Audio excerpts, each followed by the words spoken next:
Bonjour, une nouvelle vidéo toujours consacrée à ce chapitre 3 et à la partie 3 de ce chapitre 3 consacré au bonheur, donc pour le chapitre. Et cette troisième partie consacrée aux philosophies antiques qui nous disent que finalement le bonheur est là, mais c'est nous qui ne savons pas le voir. Alors on reprend la lecture du paragraphe qu'on avait un petit peu laissé en plan à la fin de la dernière vidéo. On parlait de ces grands philosophes stoïciens, Marc Aurèle, empereur et philosophe, Épictète, esclave et philosophe. Alors juste une petite remarque par rapport à ça. Épictète, on a souvent tendance à le confondre avec Épicure. Les deux noms se ressemblent. Or, ne mélangez surtout pas Épictète et Épicure, on est d'accord, Épicure, c'est l'épicurisme, Épictète, c'est le stoïcisme. Les autres philosophes, Cicéron et Sénèque. Dans les deux cas, on est sur des personnalités assez connues dans le monde antique, puisque Cicéron est un avocat et un homme politique, et puis Sénèque va être notamment un des conseillers politiques de l'empereur fou, qui s'appelait, celui qui jouait de la lyre alors que Rome était en train de brûler. Comment il s'appelait, l'empereur fou, là, qui zigouillait tout le monde. Bon, ça va me revenir, c'est pas grave. Ce sont des gens qui ont connu des hauts et des bas. Cicéron peut-être un peu moins, mais Sénèque lui a vraiment connu des hauts et des bas, puisque cet empereur fou, mais j'ai oublié son nom, c'est horrible, il joue de la lyre devant Rome qui brûle. Allez, cherchez et puis vous trouverez. Eh bien, cet empereur fou a pensé que Sénèque, qui était son conseiller politique, tramait un complot contre lui, et il a décidé d'exiler Sénèque. Et puis Sénèque, à la fin de sa vie, a fini par se suicider dans des conditions atroces, lamentables. Renseignez-vous sur la mort de Sénèque. Il n'y a rien de plus horrible, mais ayez le cœur bien accroché. Il a essayé de se faire un suicide un peu stylé. C'était pas stylé du tout. Voilà, donc ces philosophes stoïciens couvrent une période assez longue, hein, puisqu'on a la Grèce antique et puis la Rome antique. Les quatre que je viens de citer appartiennent à ce qu'on appelle le stoïcisme impérial. Le stoïcisme a démarré avec des gens un peu inconnus, et puis va se poursuivre avec ces gens qui sont extrêmement connus et qui ont un rôle à jouer dans la politique grecque puis romaine. Leur point commun est de toujours chercher le point de vue sur le monde qui mène au bonheur. Donc le bonheur, c'est une question de point de vue. Prenez du recul par rapport à ce qui vous arrive, analysez la situation, changez votre point de vue sur les choses et vous verrez le monde sous un œil très différent, un œil qui peut vous mener vers ce fameux bonheur. Car comme le dit le philosophe Diogène, alors Diogène n'était pas stoïcien, pas du tout. Diogène était un cynique, mais voilà, on retient sa citation. Diogène disait « Il ne suffit pas de vivre, encore faut-il bien vivre ». Et ça, les stoïciens l'ont bien retenu. C'est-à-dire que vivre sa vie, vivre ses journées en se disant « ça ira mieux demain, encore une journée pas terrible, voilà, allez, bientôt c'est les vacances ». Non, surtout pas, surtout pas. Il faut vraiment bien se mettre en tête que, comme le disent aussi les épicuriens, vous êtes peut-être en train de vivre le moment le plus génial de votre vie. Et vous êtes en train de le vivre, puisque vous êtes dedans. Donc, si vous faites ça, forcément, vous serez heureux. Or, l'idée principale des stoïciens, c'est que dans notre vie, il y a les choses qui dépendent de nous et celles qui ne dépendent pas de nous. Alors, on va lire un texte qui nous raconte tout ça. C'est un texte d'Épictète, justement, hein, cet esclave, alors qui après va être affranchi, hein, c'est comme ça qu'il va réussir à monter sa propre école et à laisser ses textes à la postérité. Ça se trouve à la page 153. Je termine sur ce que je disais. Épictète va passer effectivement à la postérité parce qu'il va publier, enfin c'est pas vraiment lui qui va le publier, c'est un de ses élèves qui va prendre en note, qui va faire une sorte d'interview d'Épictète et qui va laisser ce fameux manuel. C'est-à-dire que cet élève qui s'appelle, ça y est, j'oublie tous les noms aujourd'hui, c'est un élève de l'école d'Épictète, je suis désolé, ancien esclave affranchi. Et l'élève en question s'appelle... Oh là, je vous mettrai tout ça, je vous mettrai peut-être les liens en description parce que c'est terrible. En plus, on fait un jeu de mots pourri avec le nom de cet élève-là. Arien, voilà, Arien. Il n'était pas Arien, mais voilà, il s'appelait Arien, cet élève, Arianus, et il a interviewé son maître et a laissé à la postérité ce livre qui s'appelle Le Manuel. Voilà ce que nous dit Épictète dans ses propos sur le bonheur.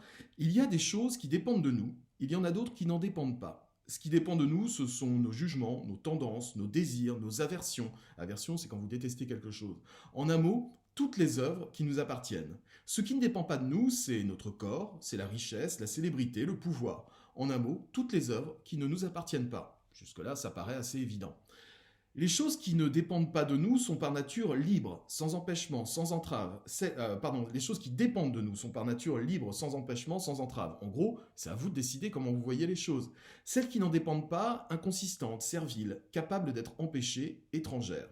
Souviens-toi donc que si tu crois libre ce qui par nature est servile, et propre à toi ce qui t'est étranger, tu seras entravé, affligé, troublé, et tu t'en prendras aux dieux et aux hommes. Mais si tu crois tien, cela seul qui est tien, et étranger ce qui t'est en effet étranger, nul ne pourra jamais te contraindre, nul ne t'entravera, tu ne t'en prendras à personne, tu n'accuseras personne, tu ne feras rien malgré toi, nul ne te nuira, tu n'auras pas d'ennemis, car tu ne souffriras rien de nuisible. Voilà, c'est ça le secret du bonheur finalement, c'est de réussir à comprendre, chaque fois que quelque chose me tombe dessus, chaque fois qu'une tuile me tombe dessus, je prends assez de distance pour me dire, est-ce que c'est de ma faute ou est-ce que ce n'est pas de ma faute? Est-ce que c'est mon regard qui rend cette chose pénible ou est-ce que cette chose est pénible en soi? Si elle est pénible en soi, bah souvent je n'y suis pour rien. Si c'est mon regard ou si c'est ma responsabilité, alors je n'ai à m'en prendre qu'à moi-même et je ferai mieux la prochaine fois.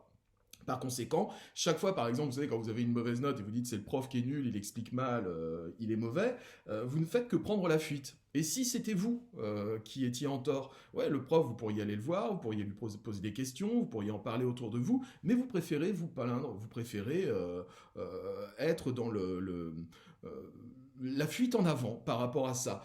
Pareil pour certains événements qui nous tombent dessus et qu'on attribue à autre chose qu'à sa propre responsabilité ou autre chose qu'au destin. C'est par exemple le fait de vieillir. On voit aujourd'hui à la télévision des crèmes, vous savez, des pubs pour des crèmes pas possibles, vous en mettez sur le visage et puis vous paraissez 10-20 ans de moins. Alors c'est bien joli tout ça, mais ça ne vous empêchera pas de vieillir. Si on acceptait son âge, si on acceptait de vieillir, si on acceptait de ne plus tricher par rapport à ça, si notre société était un peu plus honnête avec elle-même et disait bah il y a les jeunes, il y a les moins jeunes, il y a les vieux, c'est comme ça, chacun a sa place dans la société, eh bien il y aurait sans doute moins de gens malheureux à cause de ça. Certaines personnes se font tout un plat, tout un fromage à l'idée même de vieillir. Alors bah on se teint les cheveux, on met de la crème anti-rides, on essaye de s'habiller jeune pour aller à l'envers même de ce qui est le plus fondamental. C'est comme ça, le temps passe, on n'y peut rien. Un stoïcien dira, le temps, j'en suis absolument pas responsable. Par contre, je peux être responsable de certaines choses, c'est-à-dire que bah, dans ma tête, je peux éviter de trop vieillir, d'être ce qu'on appelle, entre guillemets, un vieux con. Ça peut effectivement changer les choses. Donc à chaque fois qu'il vous arrive quelque chose, prenez assez de recul pour vous dire, je suis responsable ou je suis pas responsable. Si je suis responsable, à moi de changer les choses. Si je ne suis pas responsable, c'est qu'il y a forcément une raison quelque part. Toi donc, qui aspires à de si grands biens, souviens-toi qu'il ne faut pas médiocrement te démener pour les atteindre, mais qu'il faut absolument en répudier certains et en ajourner d'autres pour l'instant. Mais si entre ces biens tu veux encore et richesse et pouvoir, peut-être n'obtiendras-tu pas ces derniers biens, du fait que tu aspires également au premier. Mais il est, en tout cas, absolument certain que tu n'obtiendras pas les seuls biens d'où proviennent liberté et bonheur. Ainsi donc, à toute idée pénible, prends soin de dire tu es idée et tu n'es pas du tout ce que tu représentes, puis examine-la et juge-la selon les règles dont tu disposes, surtout d'après cette première qui te fait reconnaître si cette idée se rapporte aux choses qui dépendent de nous ou celles qui n'en dépendent pas. Et si elle se rapporte à celles qui ne dépendent point de nous, sois prêt à dire cela ne me concerne pas. Il y a une autre phrase très célèbre qui est de Marc Aurèle et c'est une sorte de maxime de vie qui dit supporte et abstiens-toi. Supporte et abstiens-toi parce qu'il faut supporter joyeusement ce qui ne dépend pas de nous et il faut au contraire essayer de s'améliorer, de se corriger sur ce qui dépend de nous. Donc il y a les choses qui arrivent et il y a notre conception des choses qui arrivent. Et souvent on se rend malheureux parce qu'on surajoute à cette peine autre chose. Je vais vous donner une autre phrase d'un autre grand philosophe. Il s'agit de Norbert Dragono dans Les Animaux Fantastiques. Vous avez forcément vu ce très beau film, Les Animaux Fantastiques. Et il y a un moment où Norbert Dragono dit à Kowalski, son copain, c'est marrant parce que les personnages de film, on se souvient beaucoup mieux que des philosophes ou des empereurs romains. C'est terrible quand même.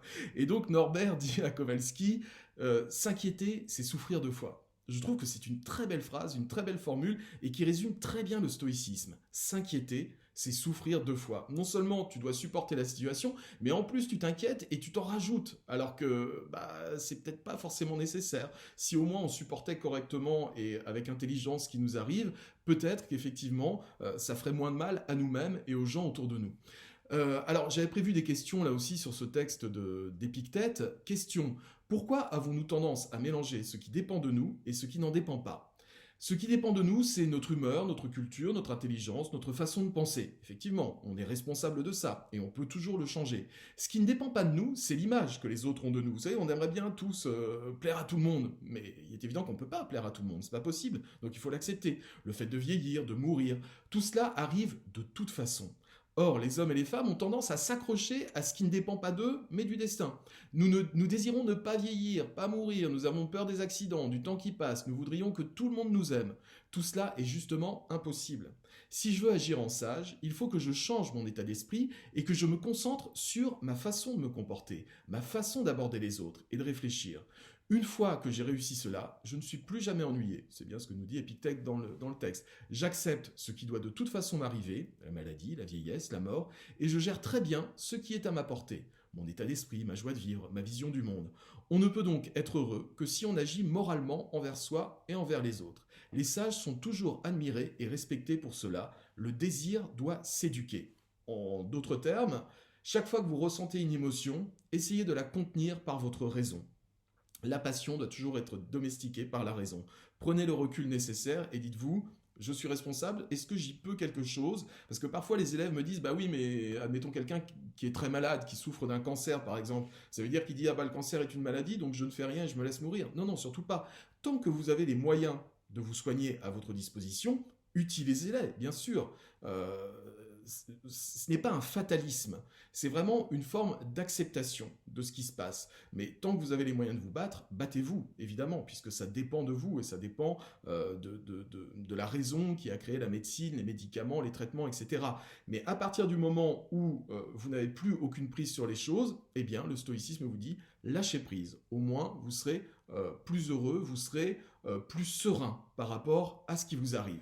Dans la prochaine vidéo, on aborde cette fois l'épicurisme, qui est la grosse autre école de l'Antiquité, qui nous dit que le bonheur est déjà là, qu'il est déjà présent, qu'il est dans l'instant présent, mais que nous ne savons pas le voir. Oh, je vous hype là-dessus.